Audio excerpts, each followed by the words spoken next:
Bom dia, boa tarde ou boa noite, sejam todos muito bem-vindos. Começamos aqui mais um episódio desse programa que a cada semana busca trazer um assunto para edificar a sua vida. E hoje eu estava aqui me perguntando, será que a fé das pessoas tem se esfriado? Quando falamos de milagre, o que nos vem à cabeça? História bíblica? Será que milagres ainda existem? Só basta a fé para ser curado? Ou para que Deus faça um milagre na sua vida?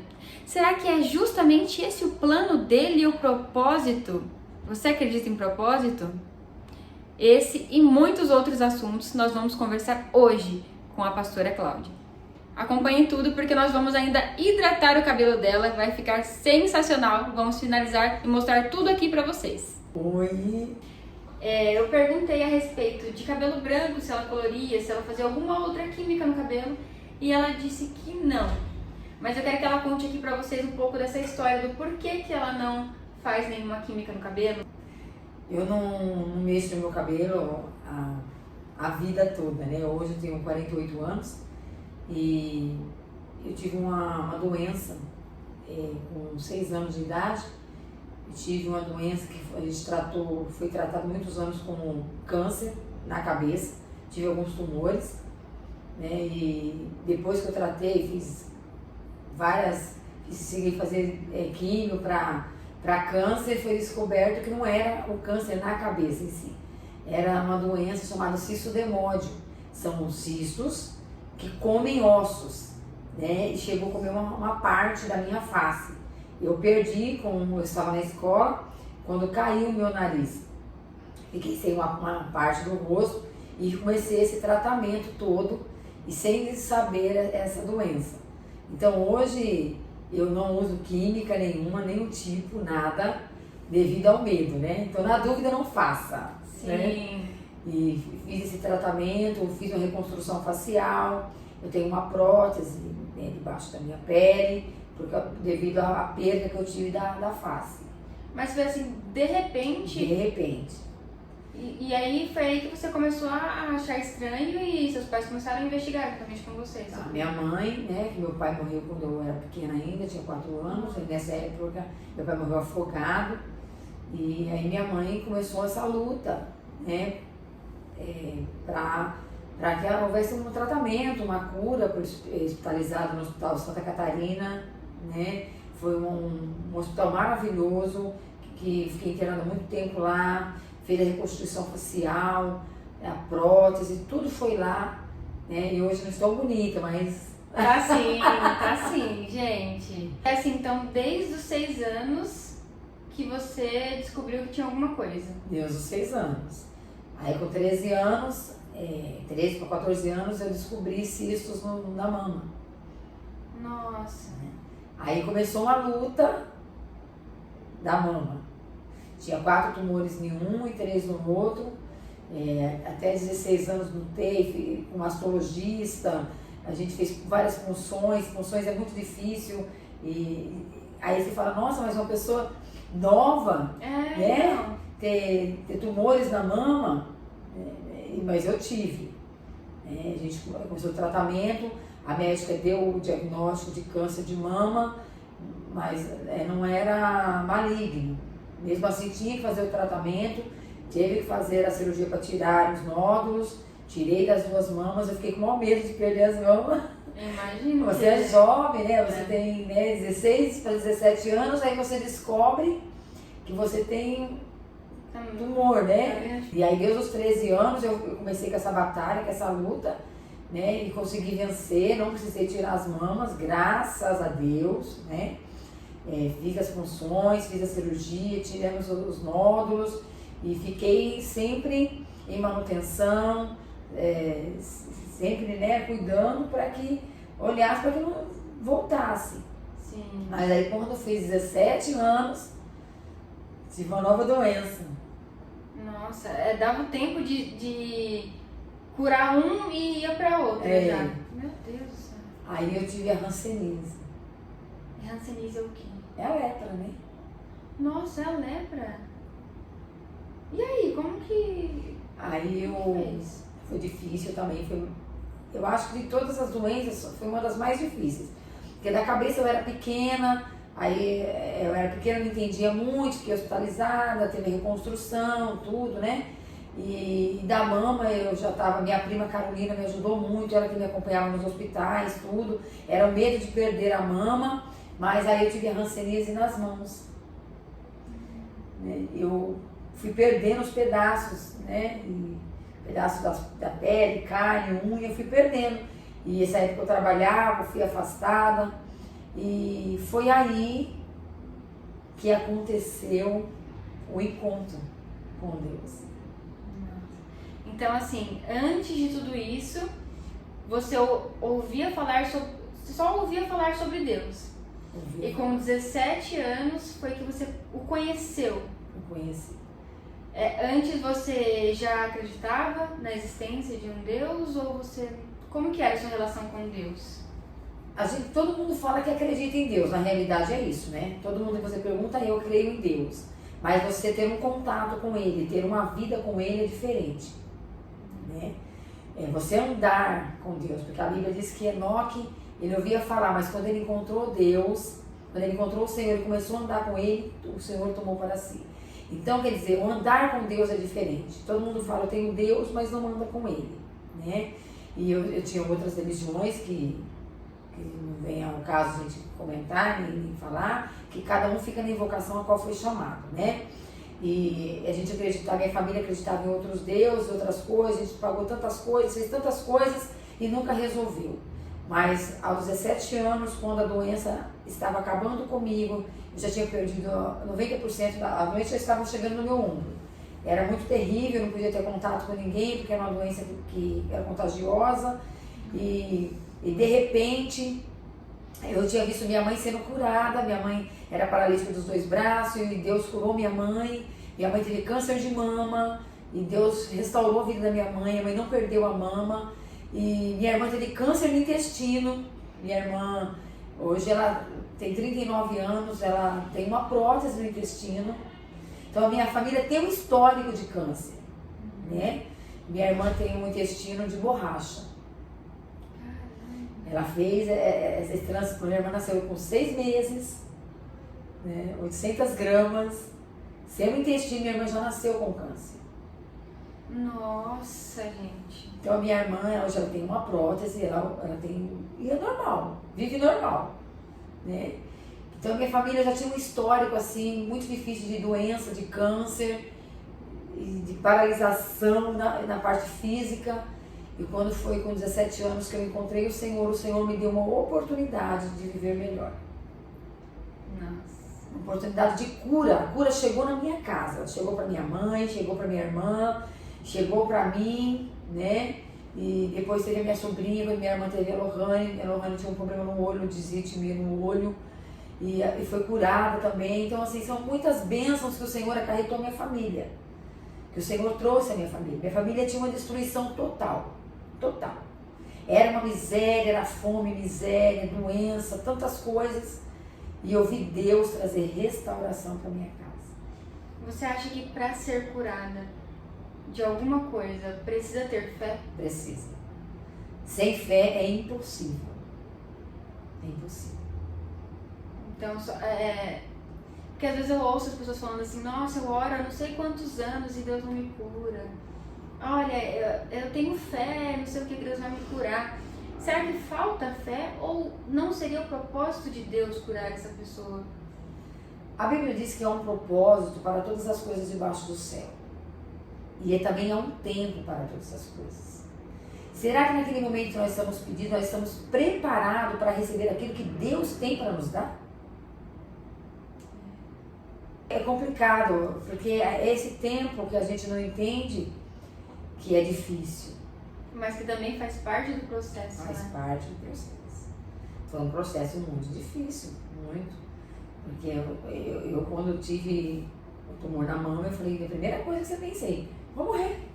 Sem chance, meu Deus, eu vou morrer de câncer, Senhor. E agora? Né? Então é um propósito para todas as coisas, um tempo, né? Às vezes a gente nunca vai receber aquilo que pedimos. Porque eu acho que a gente nem sabe o que pedir. A gente não sabe pedir, essa é a verdade, né? A gente não sabe pedir. Eu sempre falo, Senhor, se os meus sonhos estiverem nos seus sonhos, realiza para mim. Bom, pastora Cláudia, e aí 17 anos, você teve encontro com Deus e foi aí que você foi curada? Foi aí que nunca mais eu tive nada. Nunca mais Acabou. nenhuma outra... Nada. Continuei fazendo acompanhamento do câncer, né? Que a gente faz em 6 meses, tudo. Comecei a fazer, até 2017 eu fiz. Aí o médico falou que eu tinha que fazer a cada 2 anos. Aí quando voltei lá, ele falou assim, olha, você não tem mais nada. Nossa. Você não tem sequela, não ficou marca, não ficou nada. Você tá liberada. E quando você recebeu essa notícia, como que foi? Ah, foi benção, né? E assim, 2017 eu tive uma perda muito grande. Foi a perda do meu marido. Que ele faleceu, então foi pra mim o fundo do poço. Como que o Senhor fez tantas coisas e de repente o Senhor tirou o meu melhor. Né? E aí eu tive essa notícia, né? De que eu não precisava mais fazer o acompanhamento. Aí eu falei, Senhor, mas agora eu não preciso mais. Só que eu estava pensando em mim, na minha situação atual que eu estava vivendo. Não preciso mais no sentido de quê? Não preciso mais que eu pare agora de fazer acompanhamento, porque a minha vida acabou. Pronto. Se o senhor fizer acompanhamento, bem. Se não fizer, para mim também tá bom, porque para mim acabou aqui. Nossa. Entendeu? Eu lutei tanto para quê? Para nada? Então é isso que a gente muitas vezes pergunta, né? O senhor me curou lá para me tirar agora? Mas ele morreu repentinamente, assim? Teve uma... Não foi um acidente, né? A gente estava 25 por hora, indo socorrer uma moça, e entrando no Rodoanel aqui em Mauá mesmo. De repente ele freou e falou assim, me machuquei. Eu falei, machucou onde? Você machucou? Não aconteceu nada, né? Ele falou, mas eu machuquei. Aí eu fiz o primeiro socorro, chamei a ambulância, a gente levou ele para o hospital, ficou 3 meses na UTI, fez 4 cirurgias procurando causa e não achou. Mas ele disse aonde ele machucou? Barriga. Aí foi, o médico falou que realmente não tinha causa morte. Foi pro IML, porque 3 meses na UTI já atesta. O hospital já atesta a morte. Mas teve que levar pro IML. Pra poder procurar mesmo. Procurar uma causa. Uhum. Aí o legista falou pra mim que realmente não teve uma causa morte. Meu irmão falou, impossível. Não teve, você vai ter que ver aí o que você quer colocar na certidão de óbito. Nossa. E nisso você também enxerga sei lá, um propósito de Deus? Você acha que foi Deus que... Deus tomou para si, isso eu tenho certeza. Porque eu sou enfermeira e eu sei que para ter uma morte tem que ter uma causa. Né? Ninguém fica na UTI 3 meses, abre, opera e abre e fecha e procura e não acha uma causa específica para falar para você, olha, aconteceu isso. Entendeu? Então esse propósito está nas mãos do Senhor, só Ele para responder o porquê de tudo isso. Né? E depois dessa morte que eu tive essa sentença de falar para mim, ó, Cláudia, você não tem mais nada. E o que te manteve em pé? O que te fez? O que não te deixou parar? Enterrei ele na sexta-feira. Segundo domingo eu fui pro culto, porque era a ceia. Eu tinha que ministrar a ceia para os irmãos. Nossa. Eu entrei na igreja, estava todo mundo lá. Todo mundo. E a Julinha, ela veio correndo, era pequenininha, acho que ela tinha uns 3 aninhos. Segurou na minha perna e falou, pastora, não desiste de mim. Como uma criança de 3 anos vai entender de eu não desistir dela? E eu olhei para a Júlia, ela olhando para mim, aquele olhinho dela. E eu olhei para todo mundo ali, todo mundo veio me abraçar. E ela segurando na minha perna. E eu não pude desistir. Mesmo a dor, o sofrimento, a tanta coisa que eu estava passando naquele momento, eu não podia desistir. Dizem que o propósito ele é maior do que a gente. E eu sei que eu vou me encontrar com ele um dia. Mas eu não terminei a minha parte aqui ainda. né? E aí todo dia de noite você chega na sua casa, você senta, você chora e fala, terminei mais um dia, Senhor, porque o Senhor me sustentou. É viver na dependência total de Deus? Total, total, total. Porque como que eu vou trabalhar para fora, trabalhar para me manter, se eu tenho associação que funciona todos os dias? E ainda tem a igreja. E tem uma igreja, tem os irmãos, você tem a igreja, tem os cultos na semana, tem as orações. É uma coisa que você falando assim, não parece que alguém daria conta de tudo isso. É só Deus mesmo, Só né? Deus. Né?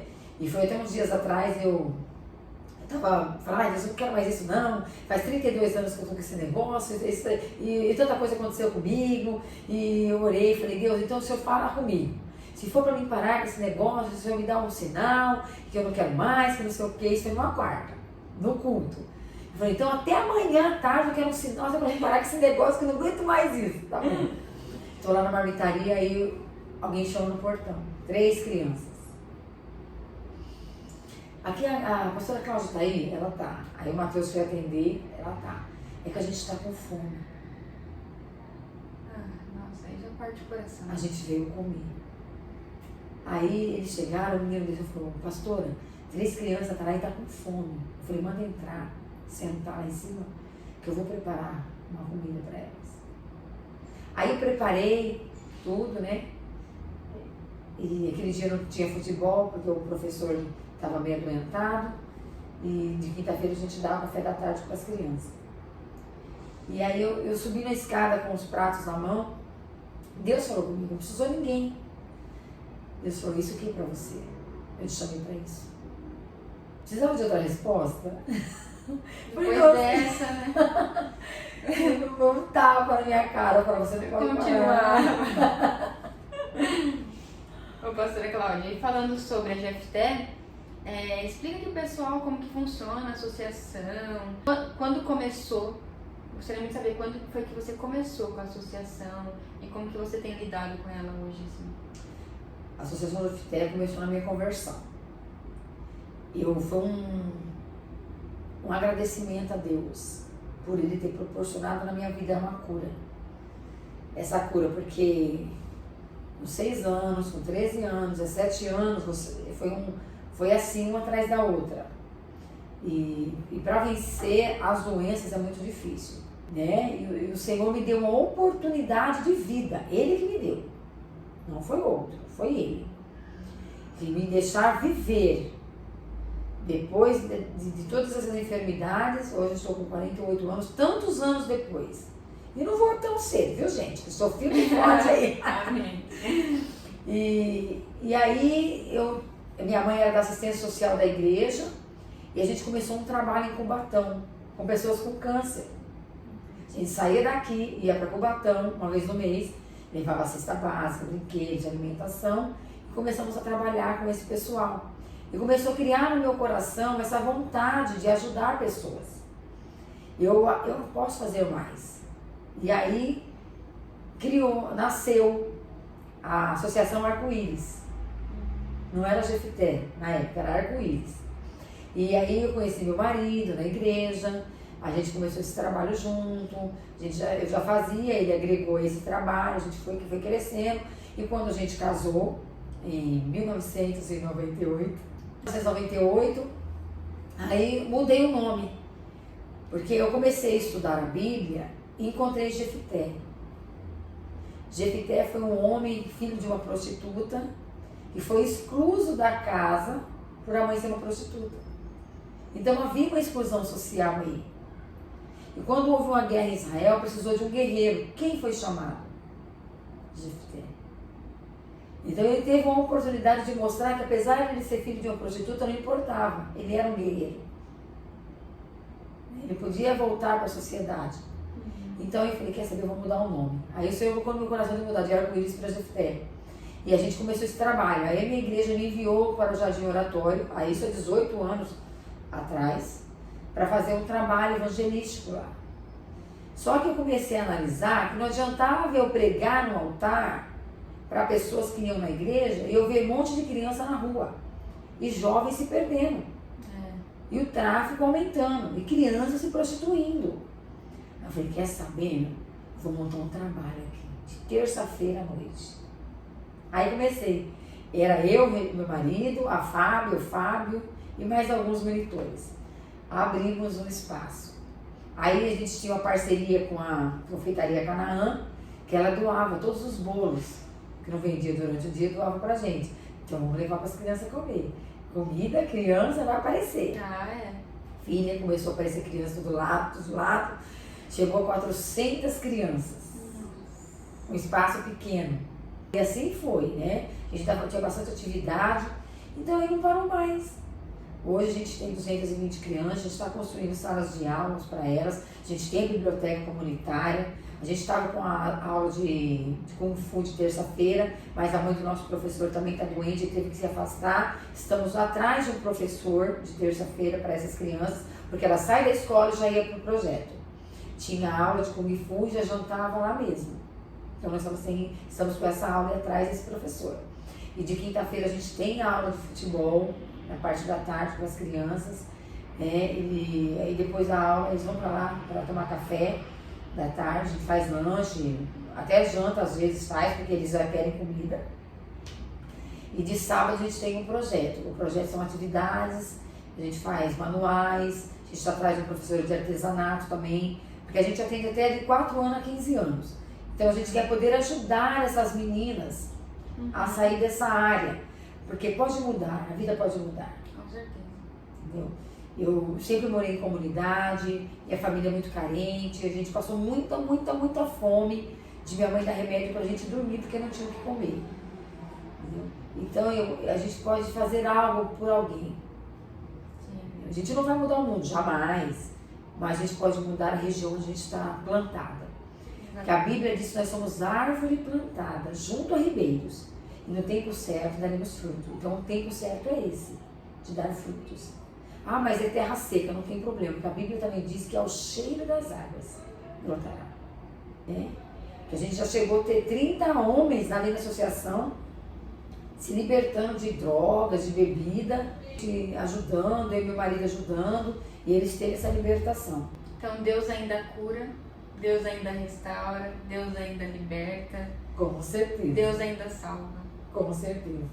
Pastora Cláudia, pra gente finalizar, passa aqui as suas redes sociais, o Instagram da Associação Jefité. Entre em contato conosco, eu tenho um telefone, né, que é o 11 982820977.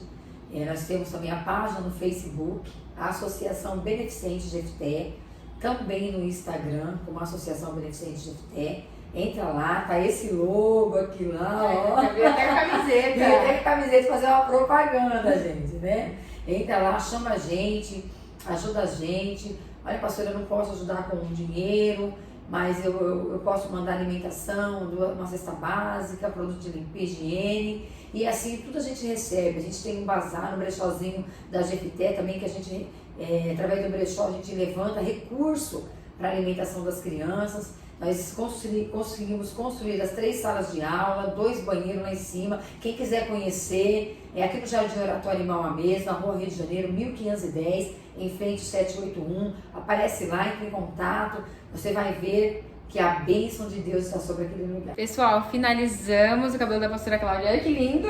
Top! Maravilhoso! Eu acho bem definidinho, soltinho, deu até mais volume, né? Maravilhoso! Gostou do tratamento? Gostou Amei! Tudo muito bom, maravilhoso, companhia agradável, hein? E fora isso, Deus aqui, hein, irmãos? Amém. Obrigada, viu? Obrigada a você pelo tudo carinho, pela companhia, por tudo. E se você gostou do vídeo, comenta aqui embaixo. Tchau, tchau e até semana que vem.